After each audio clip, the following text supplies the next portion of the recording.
Okay, all right. So, oh, that's very cut, yes. If there's one premier who could block out the sun and all the media, it would be the birthday boy, Premier E.B. Good morning, everyone. Bonjour tout le monde. It's a great pleasure to be reunited. I'd like to thank you, Premier Lantz, for your strong leadership, for your hospitality first, for last evening, and for hosting us all here on the island, and your strong leadership of this province and coordination of the Council of the Federation.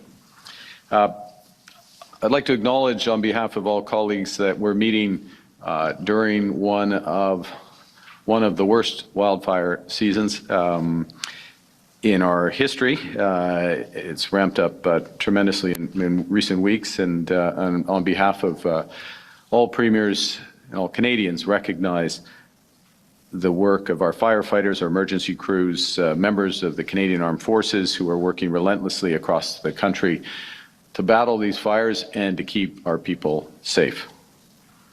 We're meeting today in Charlottetown, the birthplace of Confederation, 1864. Leaders from across British North America gathered a few blocks away from here. At that time, trade barriers, internal trade barriers, were holding back growth. Major infrastructure projects required cooperation across jurisdictions, and there was a threat of American invasion. Plus ça change. Right.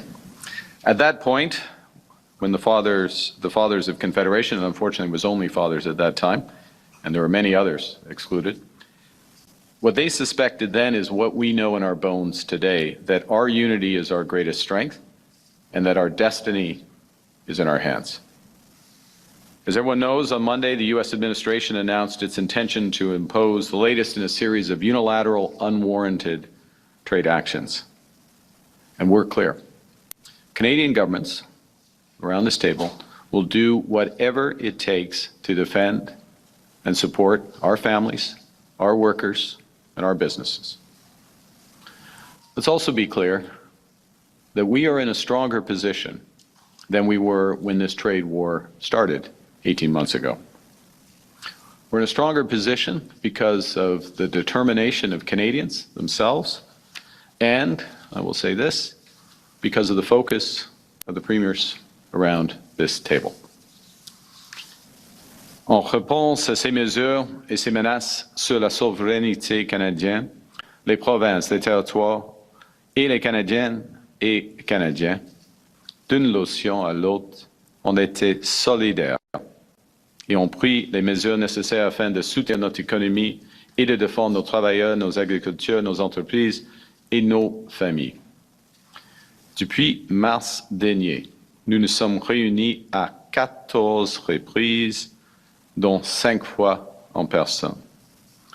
We also met virtually just on Tuesday to coordinate a united Team Canada response. We'll continue these discussions shortly without the media in the room, including how we can make the most of our expanding trade network around the world, because Canada has what the world wants, including being a reliable partner in a world that's anything but. Nous sommes en train de bâtir un réseau commercial qui fait l'envie du monde. Le Canada a déjà un accès préférentiel à 1,5 milliard de consommateurs grâce à ces accords de libre-échange conclus avec 51 pays qui représentent environ les 2 tiers du PIB mondial. Et nous avons l'intention de doubler cet accès au marché d'ici à la fin de l'année. Je tiens à remercier les premiers ministres pour avoir dirigé plus de 50 missions commerciales depuis notre dernière rencontre en janvier. 50 depuis janvier. Et plus de 130 depuis mars 2025. We're all working to diversify our partnerships abroad, doubling the scale of those markets to over 3 billion people around the world. And we're building strength at home, building one Canadian economy. The federal government has removed all its barriers to internal trade. Why we had barriers to internal trade is beyond me, but we've now removed them. Critical to our strategy, as you know, is getting major projects built quickly and responsibly. 9 of 10 provinces have concluded one project, one review agreements. There's some processes to complete those, but 9 of us have got to those agreements. I'm confident we'll all be in that position. The government has already referred 27 nation-building projects to the Major Project Office from every region of the country, representing $200 billion in investment and helping Canada to build more, move faster, export more, trade more with the rest of the world. On internal trade, we've been putting our unity to work in practical ways, making it easier for Canadians to buy from each other, sell to each other, work with one another. I commend you on the agreement on Tuesday to let Canadian brewers, wineries, and distillers sell directly to consumers outside their home province, putting Canadian products first on Canadian shelves. Well, in Canadian homes, I guess, if it's direct to home, but I will be testing this agreement. I can assure you. So, Doug, I'm looking forward to Ontario implementing it. Ou, Madame la Première Ministre, peut-être parce que j'ai un chalet au Québec, alors I'm hedged. In January, we agreed to bring in digital verification for tradespeople by the spring of next year, and those negotiations are underway, and I know we all intend to push them forward. And we're going to discuss some further ambitious ways to cut regulation across our economy. We're all working to unlock Canada's full potential as an energy superpower, including implementing a plan to double our capacity of our electricity grid by 2050 to power a glowing economy. Now, that will require the full force of United Canada working together and stronger connections between our grids. Cela nécessitera des investissements de portée historique dans la production, le transport, la distribution, le stockage et la modernisation du réseau électrique. Ces nouvelles consultations nous permettront d'étudier ensemble les façons les plus efficaces de financer les travaux afin d'étaler les coûts dans le temps pour les harmoniser avec les retombées. Et notre gouvernement s'est également engagé à modifier les règlements sur l'électricité propre pour assurer la fiabilité et l'accessibilité de l'approvisionnement énergétique à court terme, tout en poursuivant la transition vers une énergie plus propre. Crucial, all of this is connected. The interties, the incentives, and the proposed changes to the clean electricity regulations, which is the responsibility of the federal government, so that we can build out our grid and build it in an affordable way that advances the energy transition. This morning, I'll just give a couple salutes to some important steps. Our government, man to my right, Minister LeBlanc, was part of an important announcement of an expanded transmission line. Actually, you weren't part of this. I'm going to take credit for this. Between Prince Edward Island and New Brunswick. Premier Lantz, I believe this was the first thing that you raised with me when you became Premier. As well. First, maybe the second. What was it? What was the first? Bridge. Oh, the bridge. Well, we lowered the toll. I hope Premier Houston, it's only $20, still $20, right? Yeah, we changed that. That's right. It's a good deal as you go back over the bridge. Premiers Holt, Houston, and Lantz also signed an agreement to plan and operate their electricity systems together between their provinces. An agreement that you're going to try to take some credit for, Monsieur Leblanc. But I'll just point out a couple other things in Premier Eby's leadership on many things, but including the North Coast transmission line, or the Northern Critical Conservation Corridor, including a transmission line. Clean power opens up opens up economic development in a vast part of British Columbia, but also creates the ability to have these interties with Alberta and Premier Dixon with Yukon to provide clean power there. So we'll discuss ways to move forward on electricity today, as well as possibility of building out and expanding carbon market across the country. So I'll finish by just observing that we face, in some respects, many similar challenges to the Fathers of Confederation 162 years ago, but we have many more advantages. It starts with being more diverse, better representation. We're more prosperous, more focused, and we have the lessons of history. And the core lesson of history is that when Team Canada is united, there is nothing that we can't do.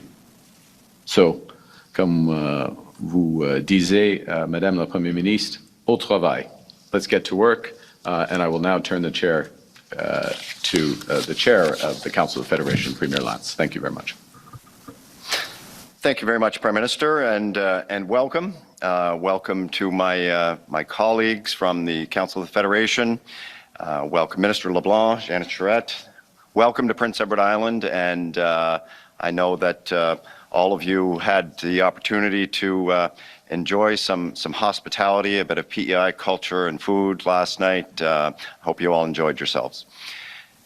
As the birthplace of Confederation, this is a special place to hold these important conversations. And history shows that when leaders put their heads together here in Charlottetown, that good things happen. So Canada's always strongest when we work together, and that's been the spirit of our discussions over the past couple of days, and it's the spirit I hope continues around this table today. Premiers have had thoughtful conversations about the challenges facing Canadians, but we've also spent time talking about opportunities. Opportunities to strengthen our economy, opportunities to make life more affordable, opportunities to build a stronger, more united Canada, and opportunities to improve and strengthen our health care system. That was a significant part of our discussions here yesterday, and I know it dominated the federal, provincial, territorial meetings of finance ministers right here in Charlottetown just last week, and we're hoping that we can continue that conversation. Over the past 2 days, we've shared ideas, challenged one another, and found common ground. While every province and territory brings its own perspective to these discussions, we've been united by a common purpose, and that's delivering results for the people that we serve. The conversations that we've had over the past 2 days have prepared us well for today's meeting, of course. We've identified areas where provinces and territories can move together and where partnerships with the federal government will help deliver better results for Canadians. That spirit of collaboration is what the Council of the Federation is all about.